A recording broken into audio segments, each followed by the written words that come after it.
नमस्कार दोस्तों, ज्ञान सागर चैनल में आपका स्वागत है। तो दोस्तों, आज हम आपको पढ़ाने वाले हैं पृष्ठ तनाव क्या होता है और पृष्ठ तनाव से किस प्रकार क्वेश्चन आते हैं ये बताएंगे। लेकिन उससे पहले बता देते हैं पृष्ठ तनाव होता क्या है। तो पृष्ठ तनाव पानी को, जो पानी होता है हमारा, पानी का क्षेत्रफल को न्यूनतम रखने की जो प्रवृत्ति होती है उसे हम पृष्ठ तनाव कहते हैं। तो पहले मैं आपको लिखा देता हूँ। सबसे सरल से सरल मतलब इसका ये होता है कि जो पानी होता है वो उस तरीके का हो कि वो सबसे कम आयतन यानी सबसे कम क्षेत्रफल घेरे। जैसे कि जो पानी होता है उसकी जो बूंद होती है वो गोल होती है। आपने देखा होगा वर्षा की जो बूंद होती है वो गोल होती है, लेकिन किसके कारण होती है? वो पृष्ठ तनाव के कारण होती है। अब जो कि इस नियम पर आधारित किस प्रकार होती है कि पानी का अपने क्षेत्रफल को न्यूनतम रखने की जो प्रवृत्ति होती है उसे हम पृष्ठ तनाव कहते हैं। देखो, जो बूंद होती है वो बहुत कम एरिया घेरती है। अगर उतना ही पानी हम ऐसे किसी वस्तु पर डाल दें तो वो बहुत ज़्यादा एरिया को घेर देगा, लेकिन जो बूंद होती है वो बहुत कम एरिया को घेरती है।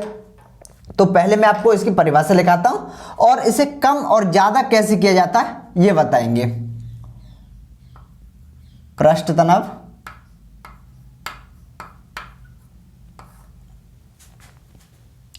जिसे हम कहते हैं सरफेस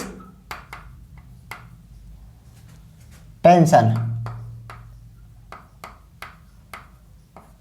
जिसे हम सरफेस टेंशन कहते हैं। तो क्या कहते हैं? पानी का अपने क्षेत्रफल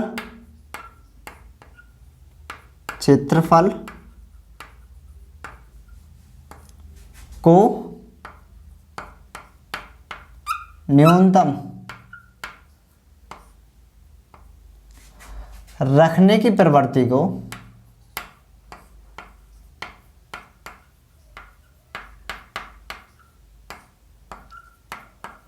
पृष्ठ तनाव कहते हैं।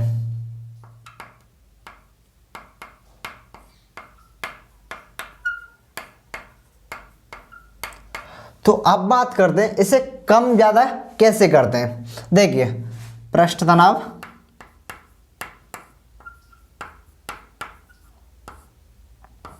अगर बात करें इसे कम करने की तो कम करते हैं हम इसको दो तरीके से कम कर सकते हैं। एक होता पानी को गर्म करके,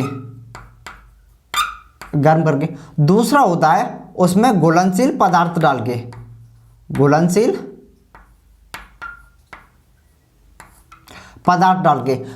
पदार्थ जैसे कि नमक होता है जो कि उसमें पूरी तरह घुल जाए, या फिर कह सकते हो डिटर्जेंट,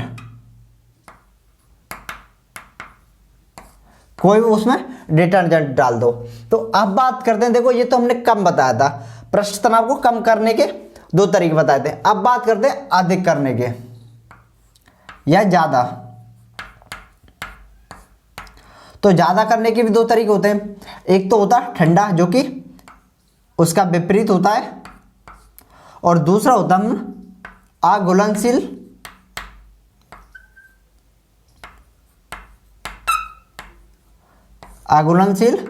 ज्यादा डालने पर। कोई भी हम उसमें अघुलनशील पदार्थ डालें जो कि पानी में पूरी तरह घुल नहीं पाए, जो कि पृष्ठ तनाव को ज्यादा कर देता है। देखो, ये आपको समझ में आया होगा या नहीं होगा ये तो नहीं पता, लेकिन एक और तरीके से बताऊंगा जो आपको बहुत ही समझना आसान है, लेकिन उससे आप एक एग्जाम्पल के नजरिए से ही देखेंगे। ऐसा मत समझ लेना कि मैं उसकी परिभाषा के तौर पर आपको बता रहा हूं। जैसे एक होता है तनाव, माने क्या होता है? टेंशन।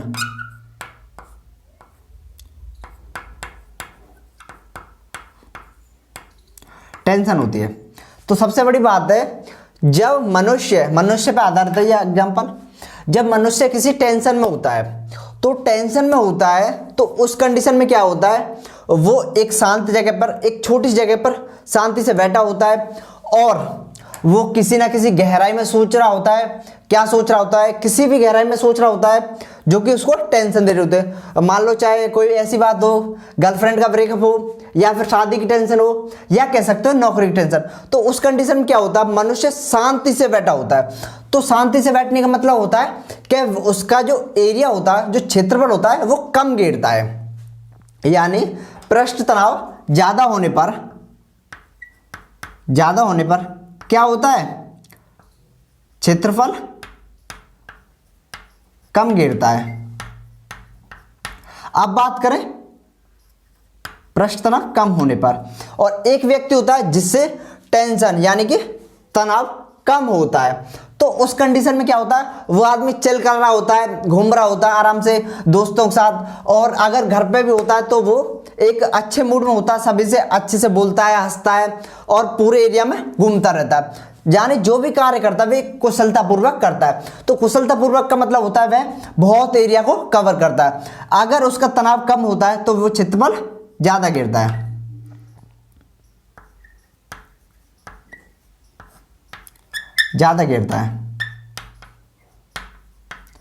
तो इसका आपको एक आसान भाषा में तरीका समझ में आ गया होगा कि यदि हमारे जो पृष्ठ तनाव होता है वो कम होता है तो क्षेत्रफल ज्यादा घेरता है, अगर ज्यादा होता है तो वो क्षेत्रफल कम घेरता है।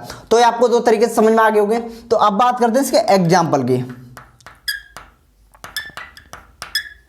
देखिए तो इसका पहला एग्जाम्पल होता है कि जैसे गर्म चाय का ठंडी चाय की अपेक्षा ज्यादा स्वाद लगना।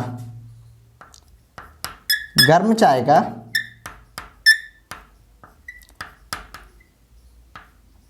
ठंडी चाय की अपेक्षा अधिक स्वाद लगना।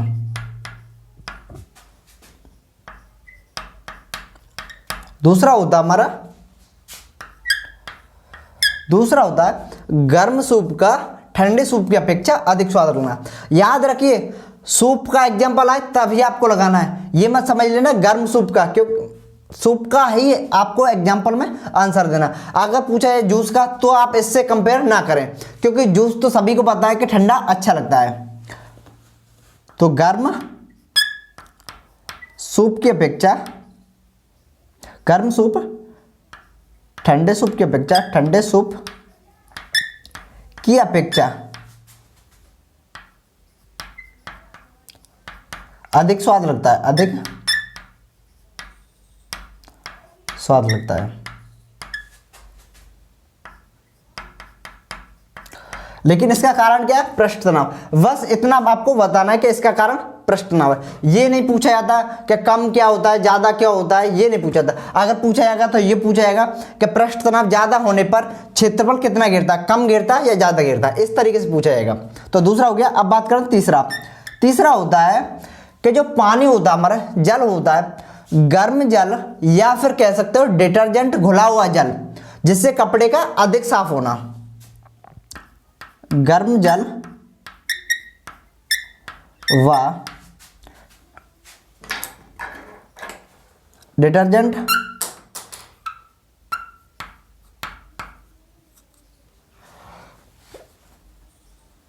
गर्म जल या डिटर्जेंट मिले पानी से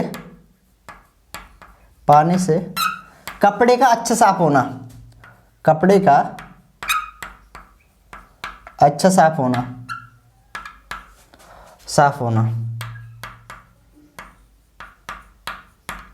एक लास्ट एग्जांपल और बताऊंगा, फिर उसके बाद में से मिटा के आपको बताऊंगा। चौथा एग्जांपल होता हमारा वर्षा की बूंद का गोल होना।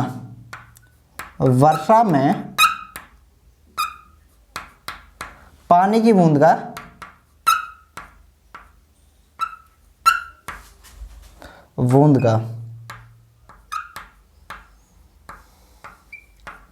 का गोल होना। याद रखना सबसे ज्यादा बार ये क्वेश्चन पूछा जाता है, इसे मोस्टली कहते हैं। तो ये मैंने आपको लिखा दिए, उससे पहले मैं आपको इन्हें मिटाता हूं फिर आपको लिखाता हूं। इसके एक दो एग्जांपल और रह गए हैं उन्हें।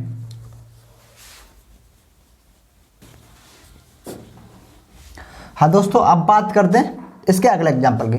जैसा कि मैंने आपको बताया था, मोस्टली एग्जाम्पल है इसका, जो बारिश की बूंद होती है उसका जो कारण होता है गोल होने का, तो वो होता है पृष्ठ तनाव। आपसे पूछा जाएगा बारिश की बूंद का गोल होने का कारण क्या होता है? पृष्ठ तनाव। या फिर किसका एग्जाम्पल है ये? पृष्ठ तनाव का। ये सब पूछा जाता है। तो अब बात करते हैं अगला एग्जाम्पल क्या होता है इसका। शांत जल में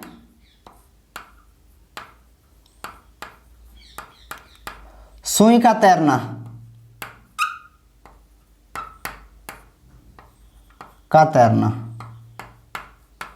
किसका एग्जाम्पल है? पृष्ठ तनाव का। और उससे अगला होता है जैसे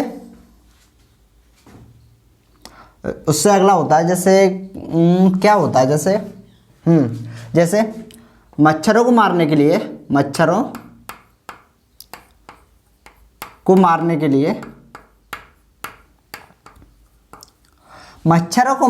लिए तालाब में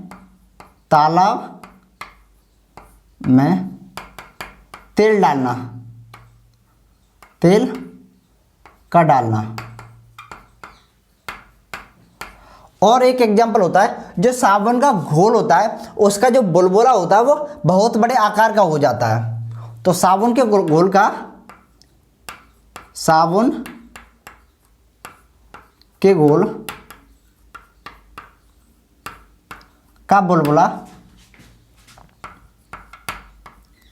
बुलबुला बड़ा होना।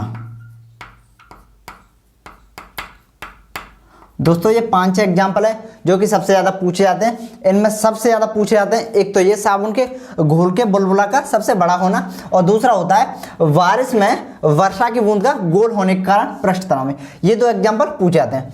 अब बात करते हैं एक अलग टॉपिक पे, जो कि अलग टॉपिक है, वो हमारा है कि गलनांक और क्वथनांक का दाब पर क्या प्रभाव पड़ता है।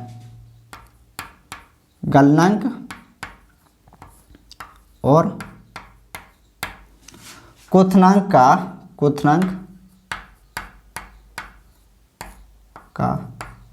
दाब पर प्रभाव। तो इससे किस प्रकार क्वेश्चन आते हैं। तो पहले तो मैं आपको ये बता देता हूं गलनांक क्या होता है और क्वथनांक क्या होता है। दोस्तों ये दोनों क्या होते हैं? तापमान होते हैं। जैसे कि एक हमारी जैसे एक होती है सॉलिड, यानी कोई ठोस वस्तु होती है, और एक होती है हमारी गैस। उससे पहले एक और आती है हमारी लिक्विड, जिसे हम कहते हैं द्रव। देखिए ठोस होती है, ठोस यानी सॉलिड का मतलब होता है जैसे कोई बर्फ होती है, तो बर्फ को हम लिक्विड यानी बर्फ को पानी बनाने के लिए जिस तापमान को हम देते हैं, जैसे बर्फ है, बर्फ को हवा में छोड़ते हैं, तो हवा का या उस मौसम का जितना तापमान हो, 1 डिग्री 2 डिग्री सेल्सियस, जितने भी डिग्री सेल्सियस होता है, उस पर उसका जो गलन होती है, यानी जो बर्फ होती है, वो जो गल कर एक द्रव में बदल जाए, जितना तापमान होता है उस तापमान को हम कहते हैं गलनांक, और उस क्रिया को कहते हैं गलन। इसी तरह जब वो पानी बन जाता है और पानी से बदलकर वो गैस में बदल जाए, पानी होता है, पानी को हम किसी चीज पे गर्म करते हैं, गर्म करने के बाद वो गैस में बदल जाती है, और गैस में बदलने पर जिस ताप पर वो बदलती है उसे हम कहते हैं क्वथनांक, और इस क्रिया को कहते हैं वाष्पीकरण। क्या कहते हैं? वाष्पीकरण। और जिस तापमान पर वो जो पानी होता है वो बदलकर हमारा गैस में बदल जाता है या फिर भाप में बदल जाता है, जितने तापमान पर वो बदलता है उसे कहते हैं क्वथनांक। तो ये आपको गलनांक और क्वथनांक समझ में आ गया होगा। अब बात करते हैं दाब के प्रभाव की।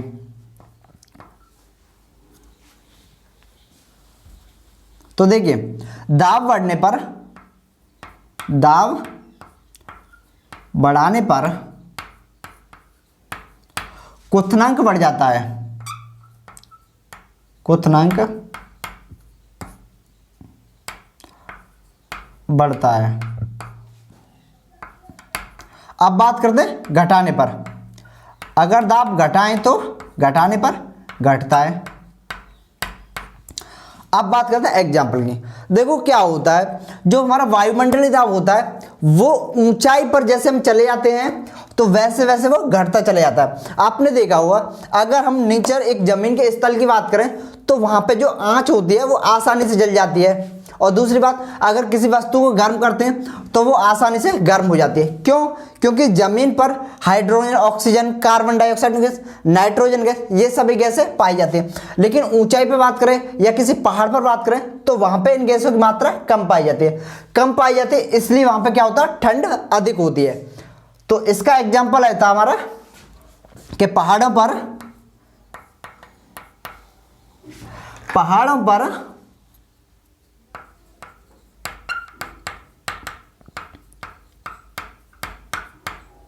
पर खाना देर से बनना।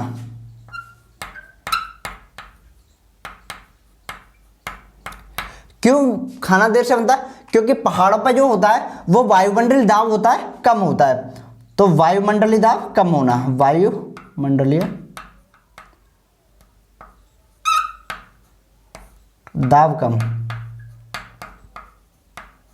और आपको पता है अगर दाब कम होगा वहां पे तो क्या होगा, क्वथनांक कम होगा।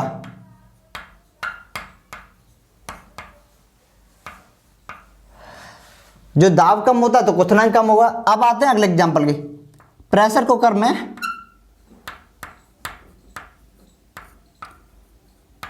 में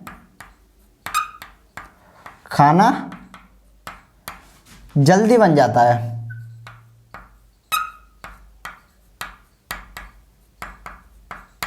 क्यों जल्दी बन जाता है? दाब बढ़ने पर जो क्वथनांक होता है वो बढ़ जाता है। दाब बढ़ने पर क्वथनांक बढ़ जाता है।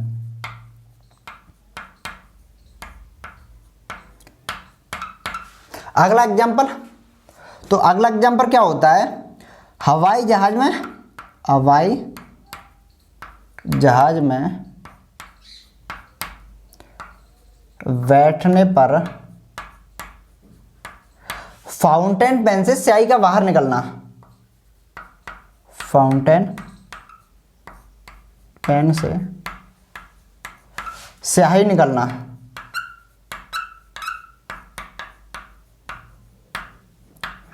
तो ये किसका एग्जाम्पल है? ये भी हमारा क्वथनांक का एग्जाम्पल है, जो कि वायुमंडल दाब पे जो दाब होता है वो कम हो जाता है ऊंचाई पर। दाब कम होने पर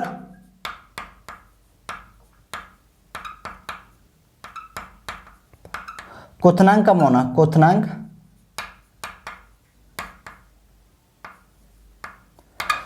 कम होना।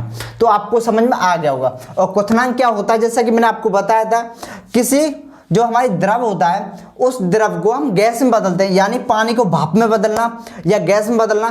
तो जितना हम तापमान देते हैं उस तापमान को हम कहते हैं क्वथनांक, और उस क्रिया को कहते हैं वाष्पीकरण। तो आपको समझ में आ गया होगा। तो ऊंचाई पे जैसे जैसे जाते हैं तो वायुमंडलीय दाब होता है वो हमारा कम होता चला जाता है। और आपने देखा होगा कभी आप वैष्णो देवी गए हो या फिर किसी पर्वत पर चढ़े हो तो आपने देखा होगा जैसे जैसे ऊंचाई पे जाते हैं वैसे वैसे ठंड बढ़ती चली जाती है। जब ठंड ऊंचाई पे ज़्यादा बढ़ जाती है तो वहाँ पे आपको पता है जो बर्तन होते हैं जिसमें हम खाना बनाते हैं वो भी जो गर्म होता है या फिर उसे बनाने में हमें टाइम लगेगा। तो इस तरीके से आज हमने आपको पृष्ठ तनाव बता दिया और दाब और गलनांक पर प्रभाव बता दिया। तो दोस्तों अब चलते हैं, फिर मिलते हैं आपसे एक नए टॉपिक के साथ। धन्यवाद।